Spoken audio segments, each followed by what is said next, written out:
invito a soñar, la vida a disfrutar. Concientízate que las drogas no son el camino, te llevan a un mundo sin sentido. Comparte familia lo vivido, ven te invito a luchar unidos. Concientízate, dame tu mano, soy tu amigo, vamos a tejer. Este vínculo tendrá un sentido. No debes caer en ese abismo, a Dios pídele, Él sin duda guía tu camino. Escucha bien. Ven, vamos a tejer, que este vínculo tendrá un sentido. Disfruta los momentos cada día vivido sin arrepentimiento. A tu vida encuéntrale un motivo. Tejiendo vínculos. Hola, hola, hola, ¿qué tal? Queridos televidentes, bienvenidos a un nuevo capítulo de Tejiendo Vínculos, el primer programa regional donde la atención psicosocial se extiende de la escuela hasta los hogares. En esta oportunidad nos encontramos con Luis Guillermo, quien nos va a hablar o vamos a hablar sobre el consumo de sustancias psicoactivas, si es esta una enfermedad o no, y de qué forma nosotros podemos desde la casa, desde el hogar, ayudar a estas personas que consumen. Guillermo, bienvenido a Tejiendo Vínculos, tu casa, tu hogar. No sé, háblale aquí a nuestros televidentes. Gracias, Cintia.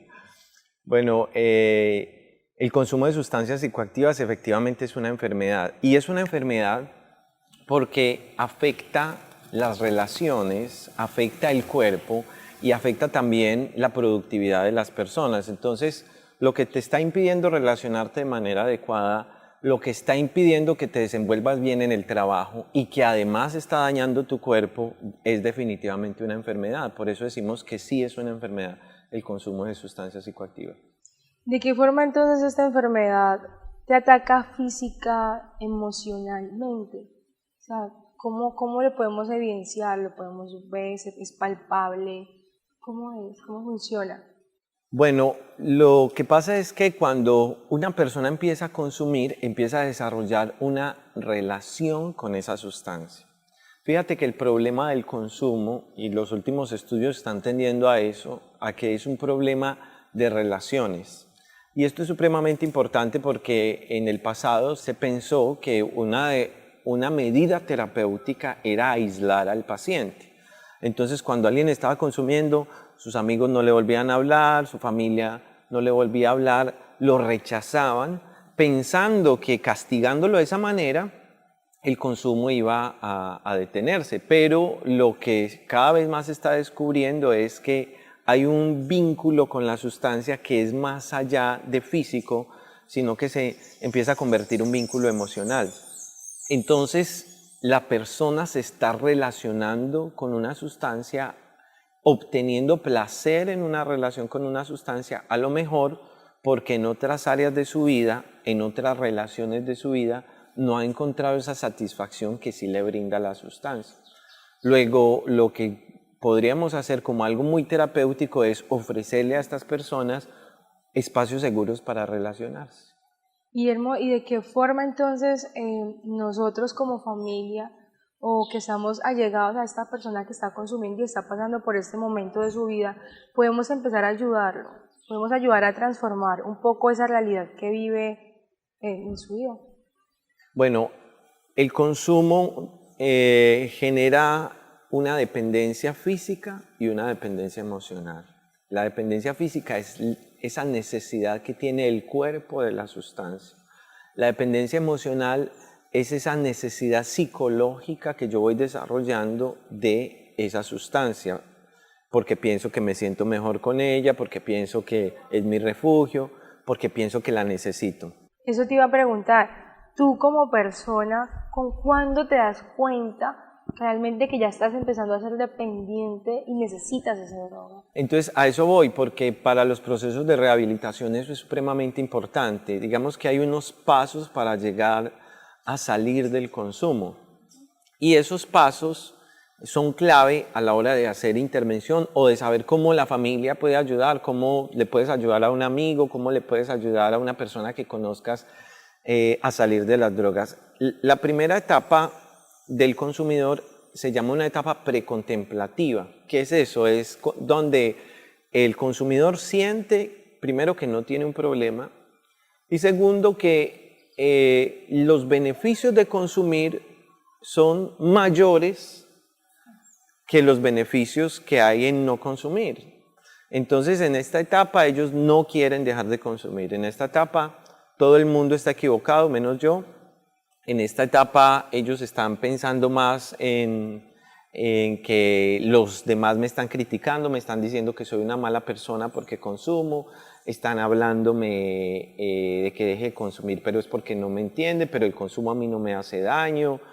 Esa es una etapa en la que la intervención va encaminada a que ellos empiecen a considerar que si hay algunos efectos negativos. Por ejemplo, ¿te han generado algún problema las drogas?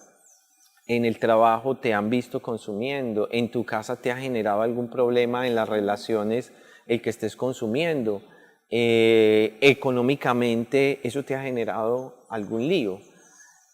Es como lo que podemos hacer cuando están en esa etapa, hacerlo reflexionar respecto de si hay efectos secundarios o si hay efectos negativos del consumo o no. Esa es la etapa precontemplativa, es una etapa donde yo no quiero dejar de consumir, donde veo el consumo como algo positivo.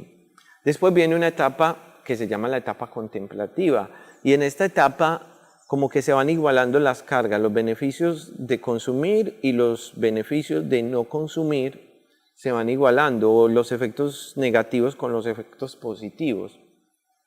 Y entonces las personas como que empiezan a decir, yo sí debería dejar de consumir, porque eso me está generando problemas con mi novia o con mi mamá, o porque el jefe me pilló, o porque en la universidad no me estoy concentrando bien.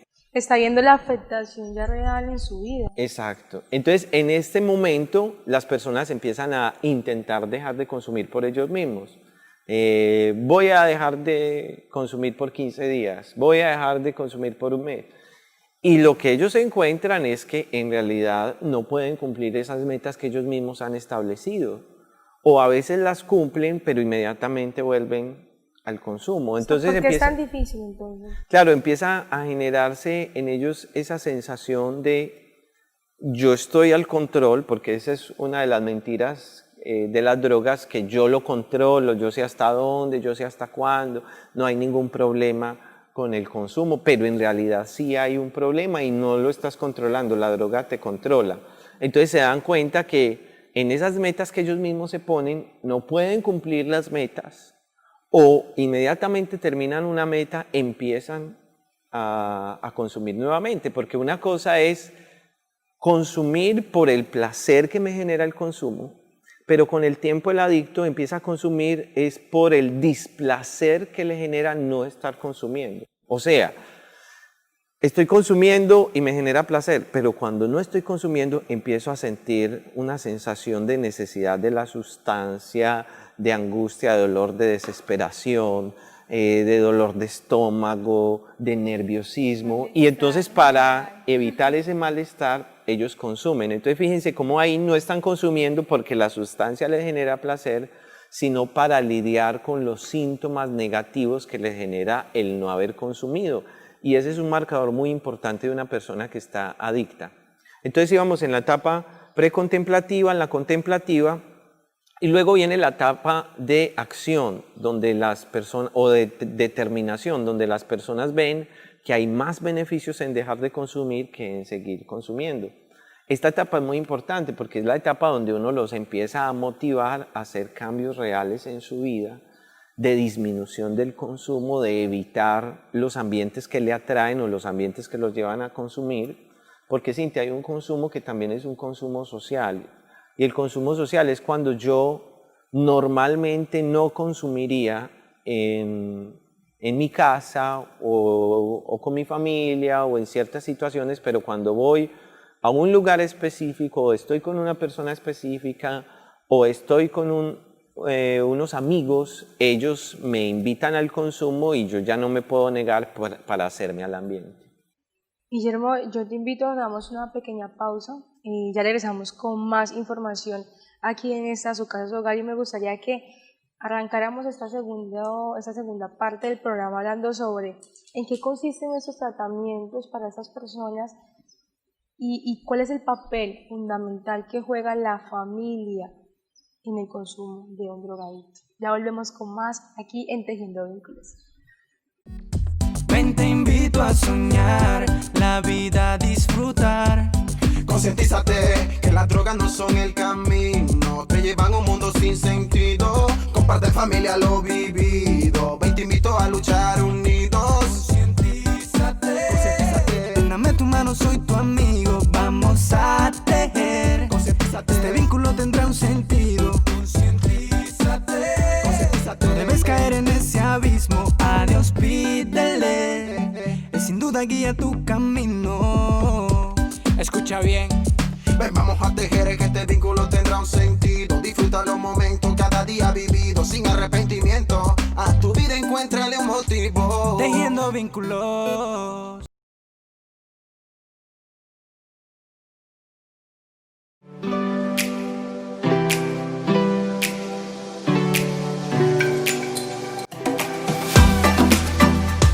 Tulio Palomeque Palacio es un deportista dedicado, constante, persistente. Desde pequeño yo siempre he tenido muy claro, ¿sí?, que yo no soy discapacitado, ¿sí? Yo, aunque me cueste con más dificultad realizar las cosas, pero siempre las hago. La discapacidad también está en la mente, porque uno puede lograr hacer las cosas desde que uno tenga el deseo de triunfo, el deseo de ganas, las ganas de salir adelante y de romper los obstáculos que se le presenten en la vida. Yo pienso que se pueden lograr cosas importantes.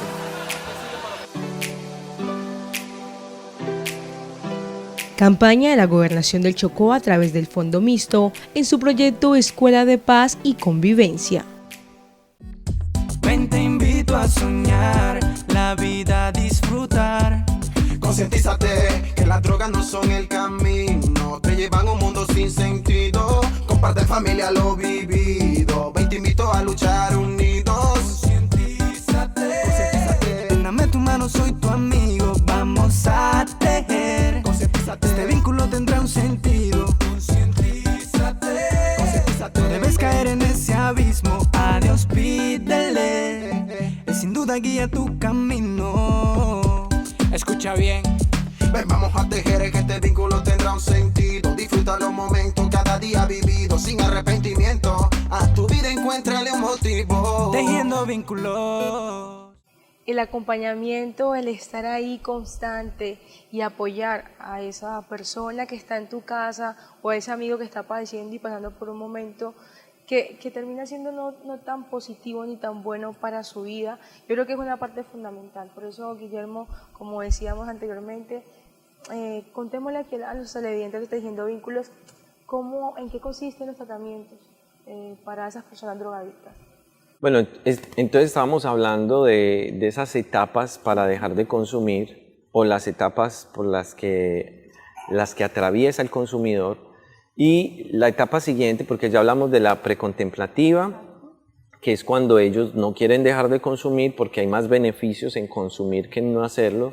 La contemplativa, que es donde parece que se igualan los beneficios y los efectos negativos del consumo.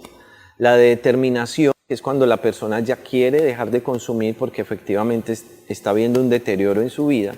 Y viene la etapa de acción, y la etapa de acción es la etapa donde empezamos a tomar decisiones para dejar de consumir. En esta etapa las personas pueden involucrarse en un tratamiento porque consultan al médico o van a un psicólogo o van a una institución para dejar de consumir, y empieza el rol importante de la familia y de los amigos. ¿Por qué? Porque uno puede ayudarlos a ellos o uno puede ser coadicto, y el coadicto es la persona que ayuda a que el adicto siga consumiendo, porque les doy dinero, porque emocionalmente propicio el ambiente, porque les ayudo de alguna manera para que ellos sigan consumiendo, porque me acostumbré a relacionarme con una persona que es adicta y lo sigo tratando siempre como un adicto.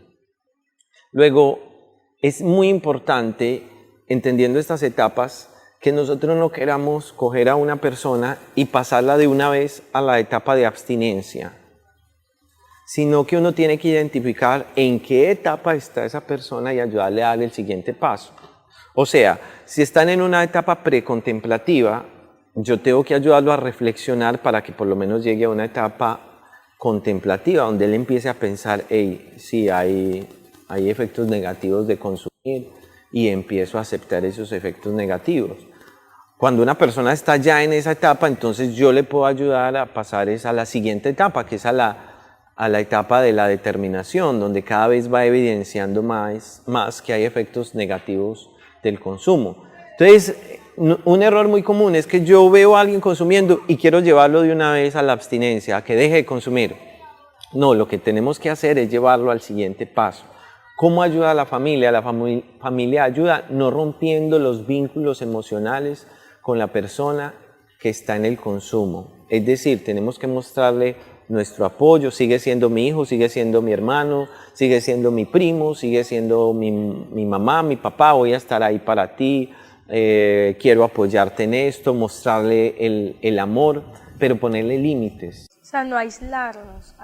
No aislarnos, porque igual es que molesta. Por supuesto. Igual te da impotencia ver a esa persona que tú amas, a esa persona que tú quieres, cómo va acabando y destruyendo con su vida poco a poco, creyendo en una idea falsa y errada que hay alguna posibilidad, un beneficio o algo que le ayuda más o menos a hacer que sus días sean un poquito más llevaderos. Ya tocas el tema de la familia y ahí te voy a hacer una pregunta que nos hizo una televidente fiel de su programa Tejiendo Vínculos, y es de que pregunta, yo como familiar, ¿dónde puedo acudir para brindar esa ayuda a mi hermano o a algún integrante de mi familia? Como empezamos diciendo que la dependencia de las sustancias psicoactivas es una enfermedad, efectivamente las ES tienen que tratarlo como una enfermedad y todos los recursos tienen que estar dados para atender al consumidor. Entonces puede consultar al médico. La mayoría de las consultas se da en una urgencia, ¿cierto? En una sobredosis o en un momento donde consumieron sustancia y están generando un disturbio en la casa. Pero cuando llegan en estas situaciones, pocas veces la persona está deseando tener una rehabilitación. En el momento en que ustedes detecten que esa persona dice, hey, sí, yo debería dejar de consumir, es el momento para pedir una cita con su EPS y empezar el proceso de rehabilitación. Guillermo, pero la realidad que hay aquí tenemos muy palpante y es de que sí, tenemos el caso de la víctima, no sé, el enfermo, pero también tenemos el caso de la familia, que se ve directamente afectada psicológicamente y emocionalmente. ¿Qué vive la familia cuando viven al lado o tienen al lado una persona enferma por el consumo de sustancias psicoactivas? Es cierto, y qué bueno que lo estás tocando, Cintia, porque a veces solamente atendemos a la persona que está padeciendo el consumo, o al consumidor o al adicto, pero la familia, ¿qué? La familia ha sido afectada, lastimada, y si la familia no es tratada, como el adicto está involucrado en esa familia, difícilmente vamos a poder hacer un buen tratamiento. Entonces, la familia también necesitaría espacios donde liberar todo el dolor, todo lo que emocionalmente ellos están viviendo. Y bueno, hay otros recursos que no solamente son clínicos, en la iglesia, buscar orientación, buscar al pastor, buscar al sacerdote, buscar a la persona que está vinculada espiritualmente con ellos y abrirles también su corazón y recibir ese acompañamiento también de parte de ellos. Es que a veces nos olvidamos, Guillermo, de que somos todos un complemento y que a veces la novia o el novio, el papá, la mamá, el tío, los hermanos, también viven un calvario literal al ver a esa persona enferma, porque también es eso. Listo, se dan cuenta que quieren salir del consumo, pero vamos otra vez al tema de las etapas. Es que se dan cuenta de que quieren salir, salen 2-3 días y luego retoman. Pero también hay que aceptar que por más que yo ame a mi familiar o a mi pareja, yo no le voy a brindar la atención ni la ayuda que realmente requiere. Yo puedo apoyar el proceso, pero tú no vas a transformar ni a cambiar lo que juega física y internamente esa persona.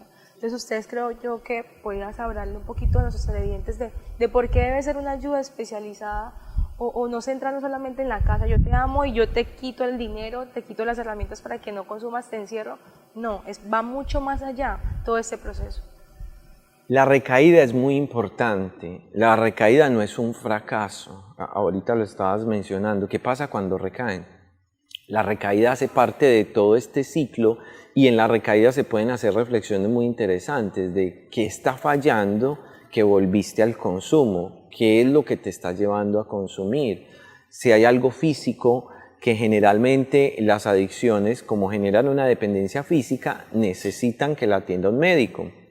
Atender esos síntomas que generan dejar de consumir, que nosotros los llamamos el síndrome de abstinencia, muchas veces con medicamentos, no solamente es lo conductual que podamos hacer o la terapia psicológica, sino que algunos pacientes necesitan efectivamente medicamentos para salir.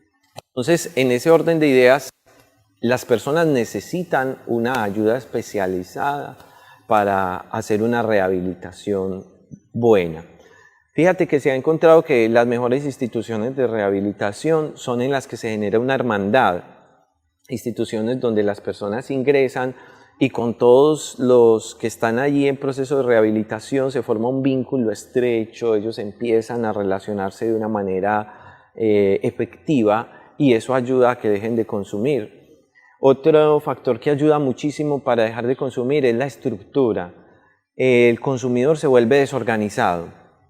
Entonces, en los sitios de rehabilitación siempre se levantan a la misma hora, realizan las mismas tareas, a esta hora se levantan, a esta hora desayunan, a esta hora tienden la cama, a esta hora se bañan, porque esa estructura interna que se ha perdido se va traduciendo también en que soy desorganizado externamente. Entonces, cuando empiezo a tener estructura externa y orden externo, también empiezo a generar un orden interno. Entonces, es un buen ejercicio para las familias y para los adictos empezar a poner orden, empezar a dar estructuras a su vida externamente y eso también va a generar orden interno.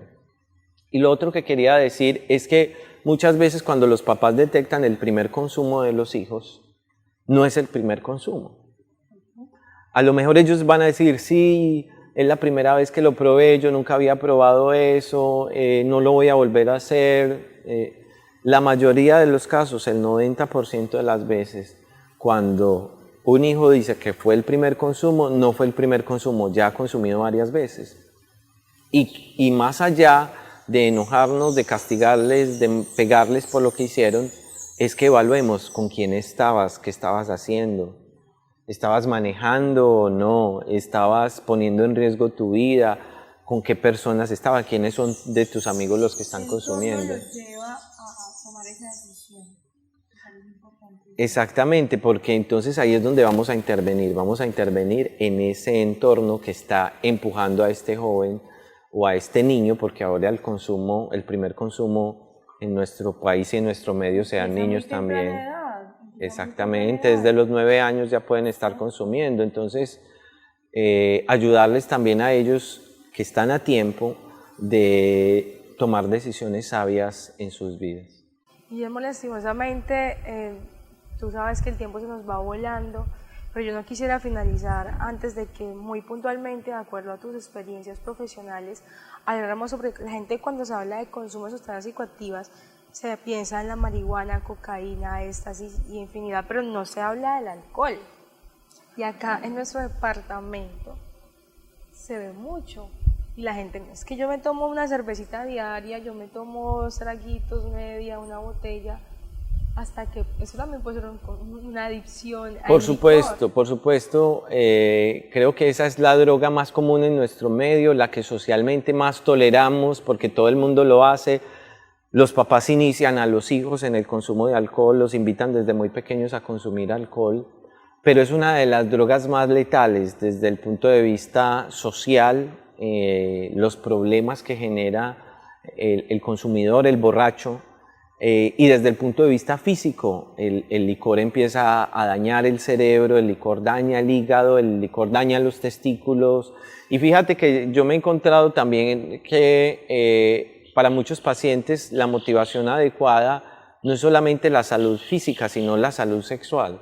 Por ejemplo, la marihuana genera disfunción eréctil y el licor empieza a dañar el cuerpo de tal manera que también se pierden las capacidades sexuales del consumidor. Entonces, no es solo cómo me afecta a mí emocionalmente y físicamente en las enfermedades que nosotros conocemos, sino también... La mente te va destruyendo. Exactamente. La gente cree que no, que es normal, porque es que a mí me impresiona cuando la gente, no, pero es que ponle cuidado porque estás tomando mucho. No, es normal.